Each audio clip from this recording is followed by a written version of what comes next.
Welcome to the Legal Leaders Podcast, LawVu's community for in-house legal professionals. LawVu's mission is to accelerate the evolution of the in-house legal profession, and with this podcast, we showcase modern legal leaders from across the globe. We explore their unique journeys and how they're driving the transformation of our new profession. Join David Lancelot, LawVu's Chief Legal Officer and Executive Vice President of Advocacy, as he explores the cutting edge of in-house legal leadership. This is the Legal Leaders Podcast. Hi, everyone, and welcome to the Legal Leaders Podcast. I'm your host, David Lancelot, the CLO and EVP Advocacy at LawVu. Thanks for joining us again today. I have the great pleasure to have with me Sterling Miller, who has been on the show once before. I enjoyed my conversation with him so much, and I know you did too, that I asked him to come back. Sterling, thank you so much for joining us. Oh, my pleasure. Excited to be back. The guest you can't get rid of. So Sterling, I'm bringing Sterling has I'm moving in. Well, we can talk about suitcases in a minute, actually. Okay. I recently bought one that you recommended on your blog. The world famous 10 Things You Need to Know as In-House Counsel blog that everybody should know already. Blog. Yeah. The travel tips, one of my favorite posts, I got to say. Oh, I know it's not your like most important post for what you need to know as in-house counsel, but for me as a frequent traveler, man, it was valuable. You know, I'm all about being practical. So much appreciated. So you're welcome. Totally. That's cool. Totally. That's cool to hear. So Sterling's had roles, general counsel roles, for many years. Particularly, I think the big ones at Sabre and Travelocity is the ones that you would call out, Sterling, and a long history in house before going back into private practice, where he now is the CEO of Hilgers Graben law firm. Correct. Yeah. And I think chief counsel. A general counsel and senior counsel. So I can't get rid of the general counsel title. Yeah, they keep throwing it on me. So it's a cross I have to bear. Nice. Gladly. So maybe give our listeners who don't know you as well as I and maybe some of the others who've heard you before do, give them a quick run through of your background, if you would. Sure. Well, most of my career was spent in-house, but like most in-house lawyers, I started at a good-sized law firm in St. Louis. I wanted to be a corporate lawyer, so I started doing corporate work. And about a year in, the litigation team, this was in the old days of Discovery, they were looking for volunteers to go to a warehouse and look through documents. And I said, sure, why not? That sounds different. That sounds interesting. And I fell in love with litigation. So I was fortunate, like I have been through many parts of my career, that when I wanted to make a change, yes, that's what you'd like to do. It was very supportive by the firm, went over to litigation. And because it was a small group, I had lots of trial experience, first chair, jury trials, bench trials, anything I could do to get in court. I just loved it, except for the preparation, because that took forever. I can't even imagine what it's like now with this is pre-electronic stuff. And I got married and I decided, well, I don't think I want to do this at a law firm for the rest of my life. And my wife is from Dallas. So we moved down to Dallas, and I was fortunate enough to connect with American Airlines and become part of their legal department in the litigation and regulatory section. And the regulatory part, because there was a big chunk of the business that was regulated, we got to do a lot of anything that touched that business, we got to do. So contracts, data privacy, litigation, regulatory issues. It was a fantastic learning experience. And eventually they spun that regulated business out. That was what became Sabre. And that was travel technology, travel agents for airlines, hotels, any part of the travel ecosystem, Sabre touched, which was great. Sabre owned Travelocity, which you mentioned, and eventually Travelocity needed its own general counsel. And they asked me if I would go and be general counsel there. I wasn't general counsel at Sabre yet. Of course, yes, I would love to be general counsel. And I did that for about four to 5 years. Another fantastic experience. And really my first run-in with a CEO, and run-in in a positive way, who wanted more from me than just being the lawyer. And that was a real eye-opener, because I didn't really think of the job that way. I was like, well, I'm the legal guy. I spot legal issues and I don't worry about the other stuff. And she was, no, I want you to worry about the other stuff. I value your opinion. You're at the table, have a take. So that was eye-opening. And after doing that for a while, Sabre was taken private and the GC retired. And they asked me if I would come back over and be the general counsel of the holding company, so Sabre, which I, of course, did. It was another great opportunity, because that was being in a private company owned by private equity is a whole nother learning experience, how to manage those relationships, where the board of directors are way more involved than they are in any other instance, because they own everything and they're very interested in how the company performs. That was about 6 years or so. We went public again, and I had that very unique opportunity after 20 years at this company to cash out. And I did. And I wasn't going to do anything, and I didn't do anything for a while, other than I started the blog. This was 2014. And I wrote my first book, which was on the history of professional football, because I wanted to learn how to write a book. How do you do that? I got called back in-house after a couple of years. I had started working at Hilgers part-time because I knew the owners. They're from Nebraska, which is where I grew up. I went back in-house for a couple of years, another private equity owned company that they sold to Adobe, which was another good day. Though my mom doesn't think I can hold a job. She keeps asking me, "Are you okay? Do you need money?" No, I'm all right, Mom. And I had a choice, and this was really where I surprised myself, I think, as much as anyone else who knows me. Is I had the opportunity to continue to be an in-house lawyer, to continue to be general counsel, or go back to this law firm, this little law firm at the time, which was maybe 10, 12 people. And I picked the law firm because I thought the model was really unique about having a low cost center of your business. So we're headquartered in Nebraska. Most big law firms are not headquartered in Nebraska. And then using that to launch other offices. So I'm in the Dallas office, and be able to offer the same lawyers as big law, but at, I don't know, a third of the price now. I mean, I see partners at $4,000 an hour, $3,000, $2,000. I don't know how that model survives. We are not that model. My daughter is a third-year lawyer at a very large law firm. Her rate is more than mine, and she understands that is a weird economic model. And it has turned out to be a great decision, because our firm is now about 130 lawyers, 26 states. We are the largest female-owned law firm in the United States, which may mean the world for all I know. And we have a model that I love to go out and sell to in-house lawyers that I know or that I've met.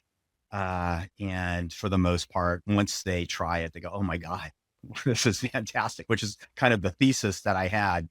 Though I miss being an in-house lawyer. I still think it's the greatest job in the world. I just found a really cool niche. That's the only thing keeping me from going back to the in-house world. And I have the freedom very graciously from the firm. I can continue the blog.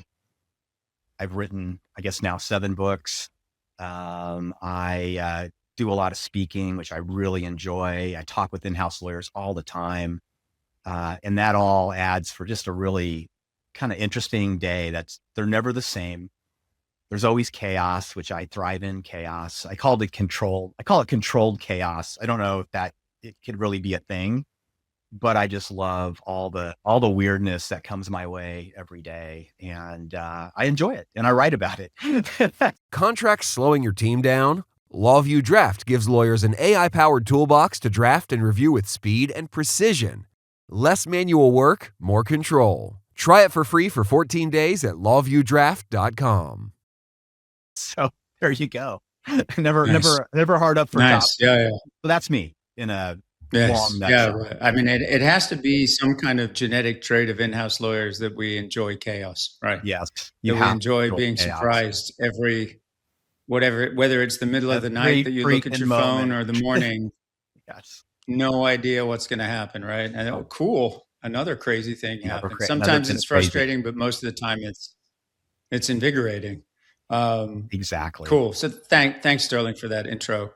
I think one of the coolest things about what you do is as you said, you're always speaking to in-house legal teams all over the place, constantly on the road, which is why you make such great recommendations for travel Yes. accoutrements, let's say, which I highly recommend because you've done the diligence on them,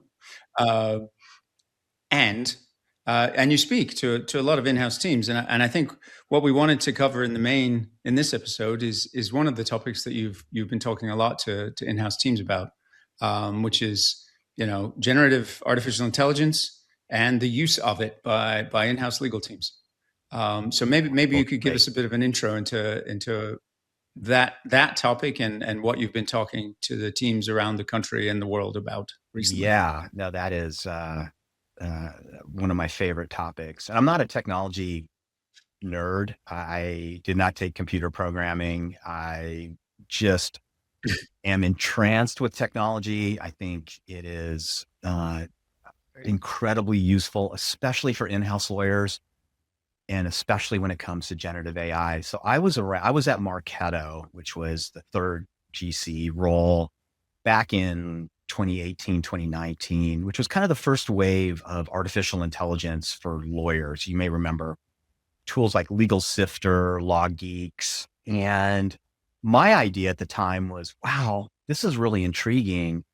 Is there any way that this technology could look at someone's customer paper or red lines that someone had done to our paper and tell me, are these acceptable?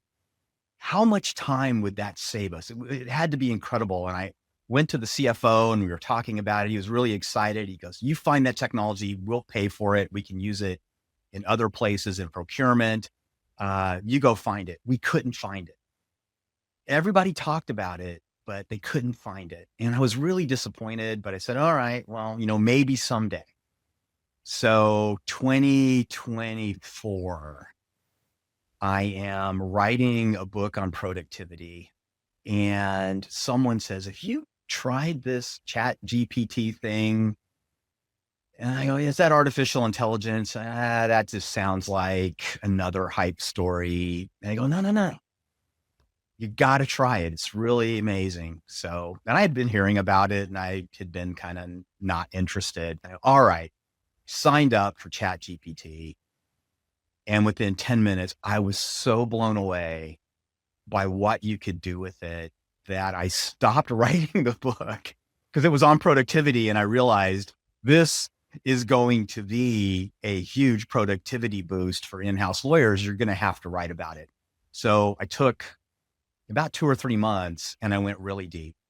I just tried everything and anything I could ask it, anything I thought it might be able to do. There were lots of people starting to write about it, what it could do, mostly some from a legal standpoint, mostly from a business standpoint.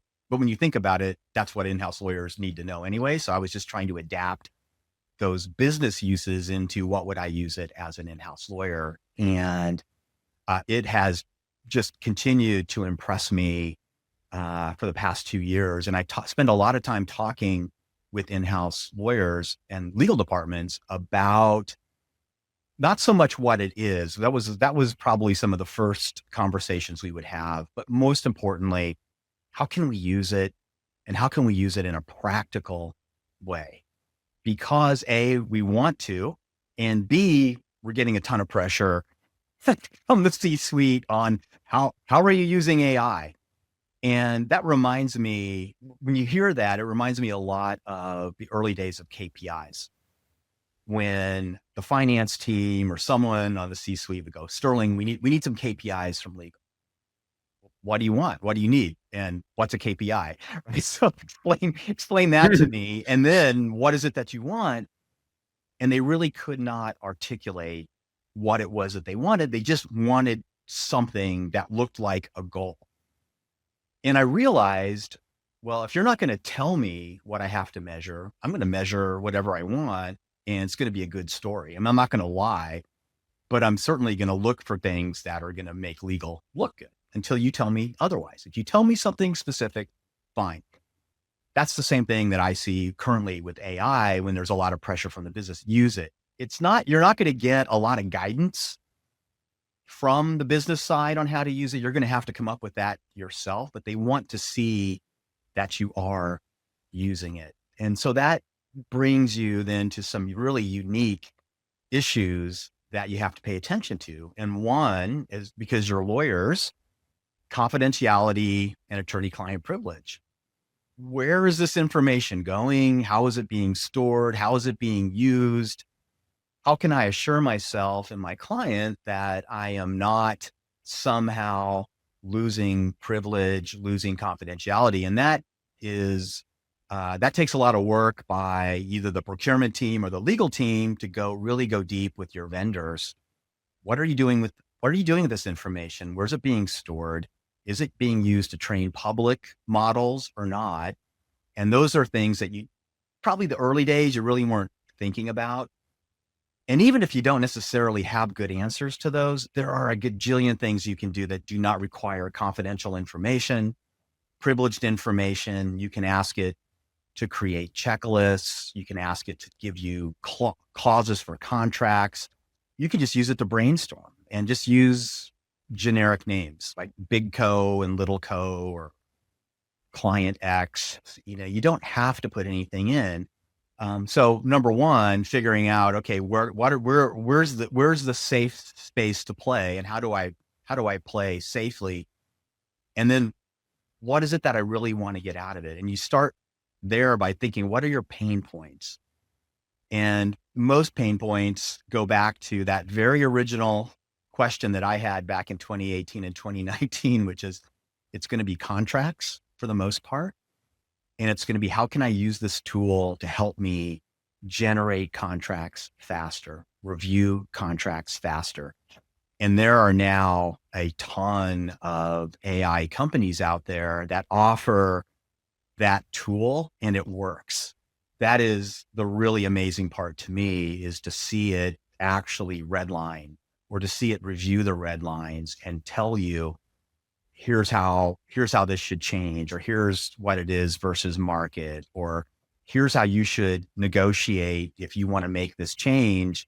Here's what you should say, and here's what you should anticipate the other side saying, and here's what you should say in response. So it can build that negotiation playbook that would take you hours to do. It can do it in minutes. And one of the really fun things that I like to do when I do presentations for legal departments is, I can tell you the background, and we can talk a little bit about, how it works. No one cares. How to write prompts. People care. But what they're really interested in is, let me see it work. And so I have a bunch of prompts that I can use, that anyone can use. I wrote a blog a few months ago called 100 Practical Prompts for In-House Lawyers, none of which require you know anything super technical, nothing that really requires you to put confidential or privileged information in, but they're so useful, right? You can create checklists. You can look at this contract. If you get just terms and conditions that are available on the internet, right? So they're public, there's nothing confidential on them. And you just want to have something go through and analyze those. How would you change these? What's not market? Here's my business in a nutshell. Again, nothing confidential. You will be amazed at what comes back. And I love to just use it to brainstorm. Okay, here's something for you, ChatGPT, and you just throw something out there and see what you get back. So there's so many great things. Once you figure out the safe place, once you start to figure out what are the practical uses, then I would say the third thing is, all right, if we're using it, I'm damn confident the business is using it. What are the rules of the road that we need to make sure everyone is following? Not just the legal department. You should have your own internal rules, But I think the legal department has a unique space or space to play in as a kind of a guardian for the company. All right, what's our policy? And, how is that being rolled out? How are people being trained? Or in the early days, policies where you can't use AI at all. And I just have to believe that was probably the least followed policy in many companies' policy handbooks because everyone's using it. Indeed. So you have to be realistic and go, Yep. they're going to use it. So you really have to start with, here are the approved uses and here's where it's dangerous. And I think if you tell people where there are problems and there's danger, most of them, not all of them, but most of them will go, okay, yeah, I see. You don't want to do that. You don't want to do that. But trying to just shut it down completely. So you need who's my vendor? What can I do with it? And then what are the rules of the road? And I think if you get to those three things in some way, you're going to be in pretty good place for using generative AI as it sits today, finding a good vendor or vendor you trust that can give you tools that will be really practical and useful. I see nothing but upside for that for legal departments because it allows you to do the one thing that I heard a lot of certainly from the finance team, certainly at budget time. You need to do more with less, Sterling. There's not a magic pot of money for the legal department. Okay, I get that. Usually that conversation involved, well, what do you not want us to do? Well, no. You got to do everything you're doing. You just have to do it with less, which is not possible. So that drives a whole nother set of conversations. But with generative AI and practical uses, you can actually start to do more with less. You don't need to hire another person if you have a tool that can really analyze contracts or can do legal briefs, write briefs, at least first drafts, can do legal research for you. All of those things, they're not necessarily going to replace the lawyers that you have on the team, but they probably will help you avoid having to hire an additional lawyer or make hard choices about what kind of lawyers do I need, which I think is a real positive and will allow you to stretch your budget in ways that you just weren't able to before. Okay. That was a lot. I'm going to pause just a minute, David, if you want to ask me any follow-ups to that, but I just started kind of barfing that up.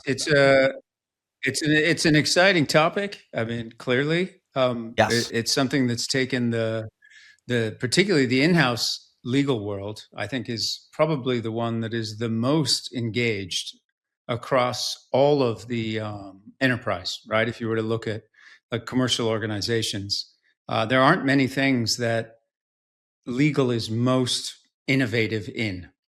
And I think outside of our friends in sort of the product and engineering organization, this is where legal is at the forefront.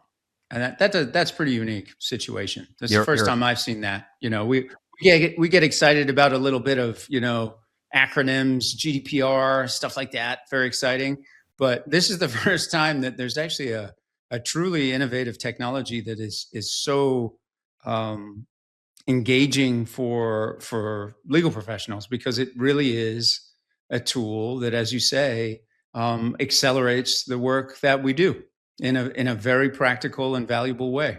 And I think, just to reiterate what you were saying, like from a like literally the tools that you use perspective, you've got, I think the key thing for me is enterprise licenses for whatever platform you prefer, or all of them. I mean, we're at a stage in the game where it's kind of hard to pick, because the models just keep racing ahead of each other and getting better. And today it's Claude, and tomorrow maybe it's back to ChatGPT, and then maybe in 3 months it's whatever from some other company that we don't even know about. So I think it's just getting that enterprise license in, and ensuring, as you're saying, that the public models aren't being trained on your data.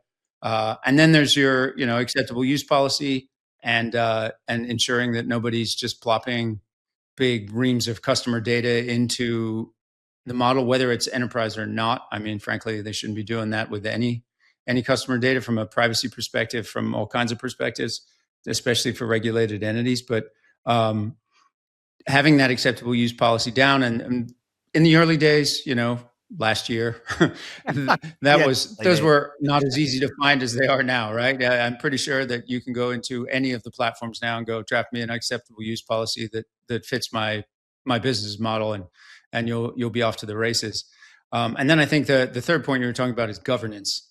Governance is a really interesting area for me because, governance at the moment for most companies, aside from the very heavyweight ones that have seriously implemented, particularly agentic systems, governance is not yet at scale for AI, but it's going to get there soon enough.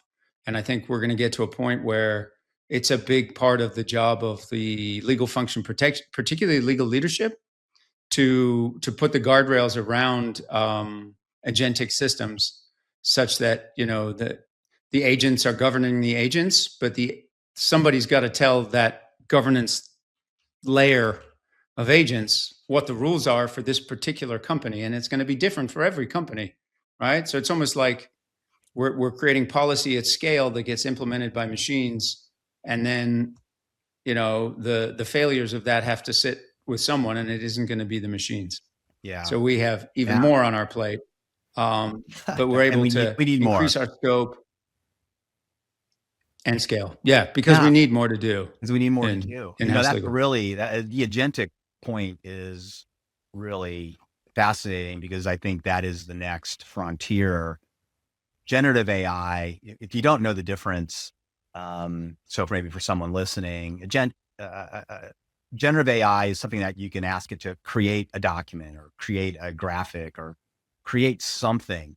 And it's going to take your prompt, it's going to take whatever information you have given it, it's going to create you something, which is fantastic. And there's so many things that you can do just with that. Agentic is so exciting because you can give it a goal. I want you to get to this point, and you can touch all these different systems that I have. You can use my calendar, you can use email, you can use our document repository, our policies, whatever you want to connect it to. And you're right. How do you give those instructions? How do you put the guardrails in there? But it's going to, I was talking with someone, I want you to go through my calendar, look at all my meetings, find out who I'm meeting with, create a document with their background, using LinkedIn to create a document of who these people are. Give me some information about their business, so when I go to meet with them, I have a kit, so to speak, that I can use to prep for that meeting, and just say go. So think of all the time you would have spent, or an administrative assistant would have spent, going and doing all that and putting all that together. We're talking minutes of time. The hardest part is probably just programming it, but once you get it set up and once you get the prompt right, it can just repeat and repeat and repeat, and you can iterate on it. It's going to get better as it goes along. So if you just start to think about goals that you would have, and that is really exciting, because that's what agentic AI is going to be able to do. And I'm really excited to see what happens. Yeah, the way. Yeah, well, I think it's actually the agentic side of things is actually moving a lot faster than I had personally anticipated, and I think probably a lot of people who are in the industry had anticipated, just because, particularly because of Anthropic and the model context protocol and toolkit work that they've released, and then sort of awkwardly released the source code for by mistake. But that has made it possible for They've democratized it lawyer in a way. Yeah, they democratized it, and now they're doing all kinds of copyright takedown notices all over GitHub and the internet. Sure. But it has, what they've done is really accelerate the progress of agentic technology across all kinds of platforms, including our own. Like at LawVu, we've seen the ability to move at a much faster pace into a world where you can imagine things, requests from the business coming in, and actions being taken off the back of those requests automatically, such that lawyers or any legal professional on the sort of other side of the mirror have work done for them. It's ready. And you can imagine having 6 or 7 matters on the go, and you sort of open your laptop in the morning, or whatever analogy you want to use. For me, it's sort of like lie in bed and look at my phone because I've got really bad screen habits, and you've got 6 things that are ready for you to sort of, yes, go ahead, yes, take the next step, yes, move ahead. And the way I think about it now is within 6 to 12 months, and I mean that is a very short time That is frame. incredibly short. It's going to be possible for you to manage a team of virtual team members who are literally taking actions on your behalf, on the organization's behalf, and you then become the human in the loop of those team members, which is an enormous leap that I really am surprised is happening so quickly. But it's Yeah, really cool because that is amazing. And you made a really good point there about the human in the loop, or I call it the human in the middle when I talk with legal departments. You cannot abdicate your role as the lawyer and your ethical responsibilities to supervise not just people, but a tool like generative AI, especially agentic AI, which is kind of duplicating in a way those team members. You would never take something first an intern did or first year lawyer. Oh, this is perfect. I'm going to file it with the court, or I'm going to give it to the board. No sane person would do that. You're going to review it. You're going to iterate. You're going to have conversations. You're going to go back and forth. That's exactly how you should be treating generative AI and ultimately agentic AI. What have you given me? Okay, is this good? Is this work? What are you missing? You have to become maybe the ultimate delegator, I guess, with agentic AI, which is something lawyers struggle with. So it'll be interesting to see if their delegation skills get better because now it's a robot, so to speak, versus a person. Yep. And then, one of the other things I talk about when you talk about governance is just a real natural, or if not natural, develop a skepticism about anything you get out of the AI tool. Doesn't mean it's wrong, doesn't mean it's bad, but just because it's typed up and it looks good doesn't mean it is good. So not only that lawyer in the middle part, but actually looking and reading, what is it that you have given me? And if you spend time with generative AI, you will see where this has completely missed the boat. And if you go back and you just type in, well, why did you leave out X? And you get this, oh, that's a really good point. Of course, X applies. And so you really have to be thoughtful about that. And one of the really cool prompts that I have started to use, I kind of call it the AI self-check prompt. And I'm asking it, is there any uncertainty in your analysis? What assumptions have you made, but you haven't told me about? What areas of information are incomplete, where if you had better information, you could give me a better answer? What statements have you given me that require independent verification? It's just something simple like those 4 prompts. You will be amazed at what you get back. And you realize when you do something like that, boy, I really do have to pay attention to what this is giving me. And I can't stop being a lawyer. And that's easier for people who have gray hair like me than it is for young lawyers, because for young lawyers, it could be a godsend, but in a way that's not really useful because you don't have to necessarily do the work to get the answer. And if you don't understand the answer, all you're really doing is taking that work product and giving it to someone else. So for both of my daughters are both in the law. One's a paralegal, one's a lawyer, I mentioned. It's like, learn how to do it, because that will make you valuable. Learn how to do prompts, learn how to understand it, but ask why. Why is this clause? Why do we need that? If you're doing contracts, why do we need an indemnity clause? Why do you need limitations of liability? It can draft those for you, but do you understand the why? What are the commercial trade-offs that businesses are making when they're shifting liability, right? That's kind of the key to indemnities and caps and insurance. And if you don't understand that, then AI is not really helping you. It's kind of replacing you in a way. So be careful about that. And I'm telling the younger lawyers in law firms and in legal departments, make sure you understand what is going on with. If you didn't have generative AI, what would you be learning? What would you be trying to do? And the really cool thing, and I tell them this, is you can actually create a prompt and have AI create a program for you to learn. I want to, over the next 90 days, I want to learn about warranties, limitations of liability and indemnity and commercial agreements.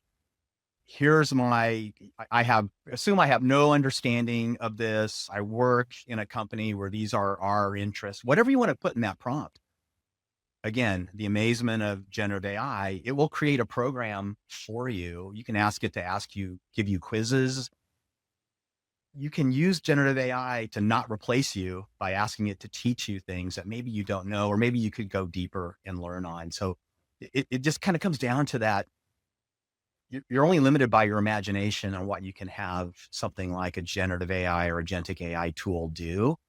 And that's where I find the most fun when I go out and speak with lawyers about AI, is the light bulb goes off, because they're kind of viewing it like this really narrow stream of, oh, I can ask it to write a contract. Oh yeah, but you can ask it to teach you about contracts. You can ask it to do the negotiation playbook. You can ask it to, where are my contracts, my standard templates not market? See what you get. Maybe 90% of it's like, now I already knew that, but that one thing you get could be a real gold nugget that could change a lot of things for the better. Like, wow, that's a great idea. I'm going to put that in my contracts. And so that's, I just really, we could talk forever on this, David. So however long you want to go. No, I'm wondering for the audience, where are they going to find your blog post on those prompts that you were talking about? Because I really like those 4 you were talking about. I need those. So the blog is 10 Things You Need to Know as In-House Counsel. I have written, the last AI blog I wrote a few months ago was on 100 practical prompts. I have not yet written the blog with what we were just talking about. That's coming, because I'm going to start talking a little bit deeper about those issues versus, hey, you can make it. Yes, you can make a checklist. You can brainstorm. You can do all kinds of things. So that one's coming. If you want to know those, and you can just email me, and I'm happy to talk to you about those, the ones that I came up with. Nice. But soon to be available. 100 practical prompts. 100 I love practical it. prompts. Go to the 10 Things You Need to Know as In-House Counsel blog. I strongly recommend it.